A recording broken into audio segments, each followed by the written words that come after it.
Hola, muy buenas tardes a todos y bienvenidos a un nuevo programa del canal de Vicente Fuentes y de la web ufopolis.com. ¿Existió un pueblo antiquísimo hace millones de años anterior a esta humanidad? En este videoprograma vamos a estudiar dos muestras de lo que serían objetos perdidos en el tiempo que estarían exponiendo la posibilidad de que hubiese existido seres humanos de civilizaciones remotas avanzadísimas y que desde luego pues romperían lo que sería la cronología oficial de la historia moderna. Vamos a coger nuestra máquina del tiempo preferida y nos vamos al año 1995 hacia los Urales, esa zona que está en Asia y que es un auténtico nido de misterios desde hace cientos de años. Vámonos con el doctor Alexander Chuvirov, profesor de la Universidad Estatal de Bachkirie, en compañía de una estudiante que se llama Juan Gong, que comienzan a estudiar y a recopilar información sobre una posible migración del pueblo chino hacia Siberia y la zona de los Urales. Estaban buscando grabados de lo que serían esos pueblos chinos, quizá pues lo que serían pues sus costumbres, su comercio, incluso menciones a bodas y defunciones, y de hecho pues ellos estaban recopilando información arqueológica en diferentes yacimientos de la zona pues para corroborar sus tesis. Resulta que en el transcurso de sus investigaciones hallaron en el archivo del gobernador general de Ufa, capital de la República Rusa de Bashkortostán, notas inéditas del siglo XVIII que relataban la existencia cerca del pueblo de Chandar, en la región de Nurimanov, de unas 200 tablillas de piedra grabada. Habían encontrado lo que estaban buscando y de hecho pronto se sorprendieron al encontrarse lo que serían signos y motivos extraños que no pudieron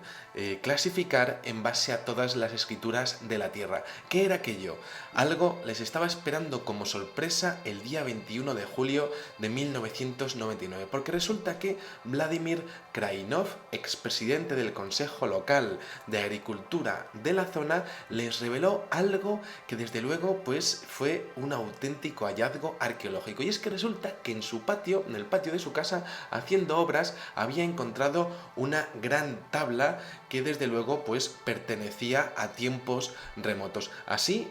pues se lo presentó y allí fue este investigador ruso a esta casa de Vladimir Krainov para observar a ver de qué estaban hablando y qué había encontrado. Allí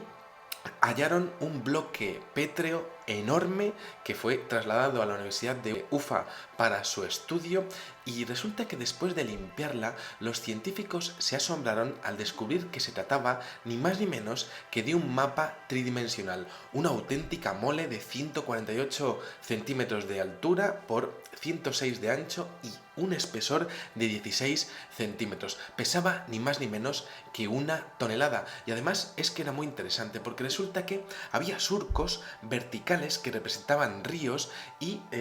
surcos horizontales que estaban representando montañas. Había símbolos que para este profesor eran letras de origen totalmente desconocido, pero lo más interesante fue que tras hacer diferentes radiografías se dieron cuenta de que su origen era completamente artificial, y además señalaron algo sorprendente, y es que habría sido fabricada con instrumentos de precisión y no con instrumentos y medios rudimentarios. El relieve, encima ya para colmo, se ajustaba a la zona general de Bachkirie, aunque aún faltaban algunos accidentes geográficos por localizar. El mapa, como decíamos, tenía inscripciones en un idioma completamente desconocido y único en la historia, y lo cierto es que la datación de la misma exponía algo que la verdad es que se sale de todo lo que podría ser la historia y todo lo que se piensa que ha sido el ser humano en nuestra era, en la era moderna, porque resulta que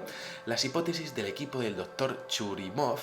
expuso que aquella piedra de Nazca tenía ni más ni menos que 120 millones de años de antigüedad. Y de hecho, según el Centro de Cartografía Histórica de Wisconsin, en Estados Unidos, estos equipos de Wisconsin estuvieron estudiando la piedra de Nazca en profundidad. Este mapa de navegación se había tenido que realizar exclusivamente a través de observaciones aéreas. Claro, estaríamos hablando de una civilización muy avanzada que habría plasmado sus conocimientos en un mapa de roca para que realmente pues perdurase en la historia. Esto es muy interesante porque hace 120 millones de años el planeta se encontraba en el Cretácico y por supuesto los Urales no existían, estando esta zona sumergida bajo el mar. Entonces habría que pensar que habría sido trasladada desde un punto del mapa del mundo en donde habría tenido su apogeo esa civilización hace 120 millones de años y habría sido escondida en un lugar en el cual finalmente habría sido edificada una casita y a aquel buen hombre pues se la habría encontrado haciendo obras en su jardín. Una historia realmente sugerente que estaría exponiendo un saber absolutamente desconocido de una humanidad que desde luego estaba mucho más avanzada de lo que pudiésemos pensar, sobre todo porque tendrían que haberse levantado en la altura, tendrían que haber observado toda aquella zona pues prácticamente con la visión de un astronauta, y esto enlaza perfectamente con uno de los OPARTs más importantes de la historia, ni más ni menos que el mapa de Piri Reis, descubierto el 11 de noviembre de 1929, un mapa muy protegido por el gobierno de Erdogan. Es una carta náutica elaborada supuestamente por el almirante otomano Piri Reis en el año 1513 y publicada en 1523 como parte de su obra El libro de las materias marinas. Resulta que Piri Reis se basó en mapas con una antigüedad como mínimo de 1500 años, es decir, estamos hablando de la era de Alejandro Magno, y de hecho destacó y ha destacado a lo largo de la historia por un grandísimo misterio, y es que aparecen representaciones de tierras hasta entonces completamente desconocidas, y de hecho Piri Reis aludía a que parte de sus fuentes venían de lo que serían o habrían sido los antiguos reyes del mar, lo que sería una mención al antiguo pueblo atlante. Esto, por supuesto, suscitó muchísimo interés entre los estudiosos de lo que serían los OPARTs. Este mapa, el original, se encuentra en el Museo Topkapi Sarayı de Estambul. Muy poca gente tiene acceso al mismo. Estamos hablando de algo realmente pues gigantesco, 85 por 60 centímetros. Está pues dibujado sobre piel de gacela y de hecho parece que bebe de fuentes medievales también, porque resulta que en lo alto del mapa aparece un barco anclado junto a un pez con dos personas sobre su lomo, y esto enlaza perfectamente con la leyenda de San Borondón de las antiguas culturas célticas. Claro, esto es muy interesante porque el mapa de Piri Reis tendría que remontarse a diferentes épocas, como si hubiese ido cogiendo elementos de diferentes hallazgos de todas las culturas de la historia. Pero ¿hasta cuánto tiempo? Resulta que claro, se ha hablado en muchas ocasiones que Colón pudo haber tenido acceso a la información contenida en este mapa, y de hecho esto se corroboró porque resulta que en el año 1501 el capitán Kemal Reis aprisionó,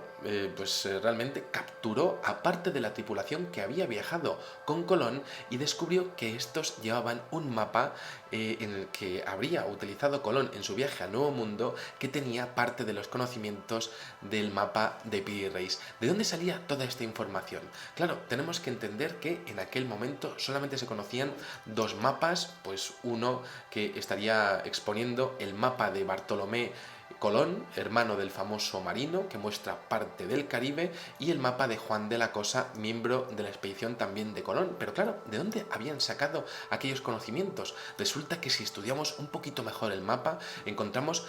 pues con lo que serían relieves precisos y perfectos toda Europa occidental, la costa occidental africana, las Azores, todo con con su perfecta latitud, unos mapas absolutamente precisos, la costa sudamericana, de hecho, pues el lado del Pacífico no aparece muy preciso, pero el lado del Atlántico sí. Lo que pasa es que el lado del Pacífico realmente no se conocía y es muy interesante porque aparece la cordillera de los Andes a la que no se llegó hasta décadas después. Claro, es muy interesante también el hecho de encontrar la costa oriental de Brasil completamente perfecta, lo que sería milímetro a milímetro el mapa de la Antártida, ni más ni menos que hace 11.000 años. Y claro, teniendo en cuenta que hace 6.000 años la civilización estaba emergiendo, ¿quién estaba en la Tierra observando la Atlántida? Pues sin su capa de hielo, que tiene a día de hoy de 1 kilómetro de grosor, hace 11.000 años. Claro, estamos hablando de un mapa que habría tenido que haber sido diseñado bueno, pues dibujado desde las alturas, igual que la piedra de Nazca, sobre todo porque la costa de Sudamérica aparece perfectamente calcada. Y de hecho, claro, porque es más preciso encontrar la costa brasileña aquí que en los mapas portugueses del año 1500. ¿De dónde salía otra vez todo este conocimiento? Además, aparece la isla de Marajó, no descubierta hasta el año 1543, las Islas Malvinas, no descubiertas hasta el año 1592, el uso de meridianos, esto es muy curioso, el cálculo del tamaño y del eje de la Tierra es absolutamente perfecto, y claro, esto tendríamos que entender que solamente habría sido posible de realizarse si se hubiese utilizado la tecnología vía satélite o pues prácticamente una cartografía a través de lo que sería tecnología de infrarrojos. ¿Cómo es posible que unos mapas del siglo XVI detallasen con precisión milimétrica, como decíamos, el continente antártico? Bueno, esto es realmente fascinante, pero a mí lo que más me interesa fue el desarrollo de las investigaciones, porque resulta que un profesor de historia de la ciencia de New Hampshire, en Estados Unidos, se interesó por él después de pasar sin pena ni gloria desde principios de siglo. Y resulta que aquel hombre llamado Charles Hapgood, profesor que desde luego pues no tardó mucho tiempo en poner en manos del Escuadrón de Reconocimiento Técnico de las Fuerzas Aéreas de los Estados Unidos tal hallazgo, pues resulta que realizó una serie de conclusiones, un informe el día 6 de julio de 1960 que desde luego resultó increíble. Y es que decía que aquello de la Antártida no podía ser posible, porque la última vez que había sido, pues podemos decir que había sido la Antártida libre de hielos, que había estado la Antártida libre de hielos, había sido hace más de 6.000 años. Y claro, estaríamos sugiriendo que quizá los primeros sumerios habrían tenido la tecnología suficiente como para bajar a la Antártida, pero es que mucho antes, porque ni siquiera los sumerios llegaban a adentrarse en el océano Atlántico hasta tal punto. Por supuesto, no tenían la tecnología de barcos para hacerlo posible. Pero claro, tenemos que entender que ha habido diferentes menciones en la historia al respecto de que aquello pudo venir realmente de la Biblioteca Imperial de Constantinopla, que habría sido recogido realmente de la Biblioteca de Alejandría. Así aseguraba el profesor Hapgood al respecto de que allí en la Biblioteca de Alejandría existirían unas compilaciones, una serie de conocimientos, hasta que fue quemada por la ineptitud de aquel emperador romano, y que habría recogido ni más ni menos que lo que sería el conocimiento atlante de todo el globo terráqueo. Claro, fue entonces el saber acumulado en el antiguo Egipto, realmente remanente de la antigua Atlántida, lo que copió Piri Reis para su mapa. Bueno, pues hay un detalle que es fascinante, y es que resulta que el científico espacial francés Maurice Chatelain expuso que la curvatura que tenía la costa de América del Sur solamente podía deberse en base a la visión vía satélite de América del Sur desde Egipto, desde la meseta de Gizeh. Es decir, como si los antiguos egipcios hubiesen tenido la capacidad para elevarse pues cientos de kilómetros en la altura y hubiesen podido ver el continente de América del Sur y hubiesen estado haciendo el mapa desde prácticamente desde la altura de la Estación Espacial Internacional. Algo absolutamente sorprendente y que no se cansó de señalar este buen científico espacial francés Maurice Chatelain. Claro, estamos hablando de que esto es una foto de satélite pues tomada a 4.300 kilómetros, que está corroborando a día de hoy por parte de la NASA todo lo que sería esa deformación de las costas que aparece en el mapa de Pierre Race, pero realmente podían subir a 4.300 kilómetros los antiguos egipcios, los antiguos atlantes, quizá aquella civilización de la piedra de Nazca hace 120 millones de años. Lo que más sorprende, tanto en Nazca como en Pierre Race, es la longitud y la latitud correctas. No hay ni un solo fallo, una precisión en las longitudes absolutamente fascinantes, sobre todo teniendo en cuenta que no tenían cronómetros y que podrían haber tenido márgenes de error grandísimos, pero ellos no los tuvieron. Además, se expone que en este mapa de Pierre Race hubo una mezcla de dos ríos que podría haber sido pues el mismo río Amazonas, pero que aparece dos veces, como si hubiese sido copiado de diferentes fuentes. Es decir, Pierre Race cogió parte del conocimiento de la Biblioteca de Alejandría, remanente de la Atlántida y quizá de esa civilización de hace 120 millones de años, y quizá también pudo coger algún tipo de información proveniente de Asia. Luego, por otra parte, el doctor Hapgood expuso que se recoge la isla de Marajo en su delta, y resulta que esto podría deberse, tal y como está escrito en este mapa, como está dibujado, pues esto podría deberse a la isla de Marajo, pero tal y como estaba hace 15.000 años. Claro, esto es muy curioso porque todavía Marajo estaba unida al continente y se observa perfectamente el delta. ¿Cómo podía haber sido eso posible? Claro, tenemos que entender que quizá hace millones de años hubo sobre la Tierra una cultura muy desarrollada científica y tecnológicamente que podría haber estado realizando su propia carrera espacial y que a día de hoy pues no podríamos tener ningún tipo de muestra a nivel arqueológico, quizá porque aquella cultura habría sido destruida por su propia vanidad, quizá por sus propias guerras nucleares. Por otra parte, tenemos un mapa también del mapa de lo que sería el continente antártico de Oronce Finé, trazado en 1531, que también expone la Antártida, el Polo Sur, con una serie de detalles en las costas absolutamente sorprendentes. Sobre todo porque las costas deberían de estar cubiertas de hielos y en este mapa aparecen libres de hielos. Claro, esto es muy, muy curioso porque realmente estamos hablando de que los depósitos sedimentarios abarcarían ni más ni menos que 6.000 años y en este mapa no aparece, es decir, como si la fuente de ese mapa estuviese exponiendo la Antártida hace 6.000 años, 7.000, 8.000 años, libre completamente de hielos. Claro,